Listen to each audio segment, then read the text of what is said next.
حج کی ابتدا 8 ذی الحج سے ہوگی۔ نماز فجر کے بعد غسل کریں یا وضو کریں۔ غسل کرنا افضل ہے۔ احرام باندھ لیں اور اشراق کے بعد 2 رکعت نماز ادا کریں۔ سلام پھیرتے ہی مرد حضرات سر سے کپڑا یا ٹوپی ہٹا لیں۔ حج کی نیت اس طرح کریں: یا اللہ میں حج کی نیت کرتا ہوں، آسان فرما، قبول فرما۔ مرد اونچی آواز سے اور خواتین آہستہ آواز سے تلبیہ پڑھیں۔ اب آپ پر احرام کی پابندیاں شروع ہو چکی ہیں۔ احرام کی حالت میں تلبیہ پڑھتے ہوئے مینا پہنچنا ہے۔ آج کا دن مینا میں گزارنا ہے۔ ظہر، عصر، مغرب اور عشاء کی نمازیں مینا میں ادا کریں۔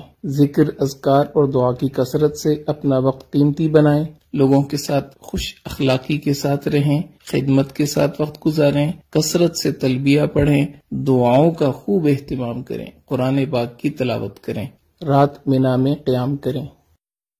حج کا دوسرا دن 9 ذی الحج، آپ صبح اشراق کے بعد عرفات کی طرف سفر شروع کریں گے۔ عرفات میں پہنچ کر زوال کے بعد ظہر اور عصر کی نماز اگر امام کے ساتھ مسجد نمرہ میں پڑھی تو اکٹھی ادا کریں گے۔ اگر اپنے خیموں میں ہیں تو ظہر اپنے وقت میں، عصر اپنے وقت میں ادا کریں گے، اور درمیان میں آپ نے زوال کے بعد نماز کی ادائیگی کے بعد دعا مانگنی ہے۔ یہ ہے وقوف عرفہ، حج کا دوسرا فرض۔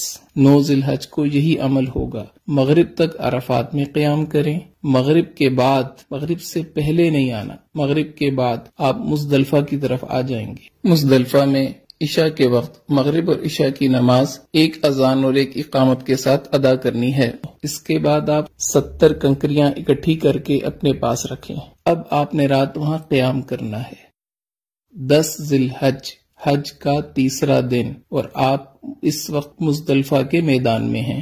فجر کی نماز ادا کرنے کے بعد وقوف مزدلفہ یعنی مزدلفہ کے میدان میں کھڑے ہو کے دعا مانگنا یہ حج کا پہلا واجب ہے۔ اس کے بعد آپ جب سورج تھوڑا طلوع ہو جائے تو رمی کے لیے مینا کی طرف چلیں گے۔ یاد رکھ لیں 10 ذی الحج آج آپ نے 5 واجب پورے کرنے ہیں، 1 فرض کی آخری ادائیگی کرنی۔ پہلا واجب وقوف مزدلفہ ادا ہو گیا۔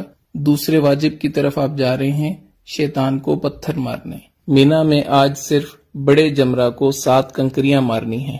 اس کے بعد آپ قربانی کا جانور ذبح کریں، یہ تیسرا واجب پورا ہو گیا۔ اس کے بعد آپ اپنے سر کے بال منڈوا لیں، یہ چوتھا واجب پورا ہو گیا۔ اب آپ احرام کھول سکتے ہیں اور عام لباس پہن سکتے ہیں۔ اس کے بعد آپ طواف زیارت کے لیے مکہ مکرمہ بیت اللہ کی طرف سفر شروع کریں۔ بیت اللہ پہنچ کر طواف کریں، یہ آپ کا طواف زیارت ہے۔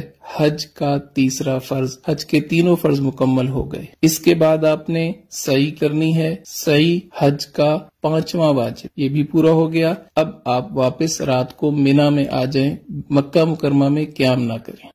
11 ذی الحج، حج کا چوتھا دن، مینا میں زوال کے بعد، بہتر یہ ہے کہ عصر کے بعد، تینوں جمرات کی طرف جانا ہے۔ پہلے چھوٹے جمرہ کو 7 کنکریاں مارنی ہیں اور دعا کرنی ہے، پھر درمیانے جمرہ کو 7 کنکریاں مارنی ہیں اور دعا کرنی ہے، پھر بڑے جمرہ کو 7 کنکریاں مارنی ہیں۔ اب دعا نہیں کرنی اور واپس اپنے خیمے آ جانا ہے۔ رات مینا میں قیام کریں، دعاؤں میں مشغول رہیں۔ حج کا 5واں دن 12 ذی الحج، مینا میں زوال کے بعد تینوں جمرات کی طرف جانا ہے۔ پہلے چھوٹے جمرہ کو 7 کنکریاں مارنی ہیں اور دعا کرنی ہے، پھر درمیانے جمرہ کو 7 کنکریاں مارنی ہیں اور دعا کرنی ہے، پھر بڑے جمرہ کو 7 کنکریاں مارنی ہیں اور دعا نہیں کرنی۔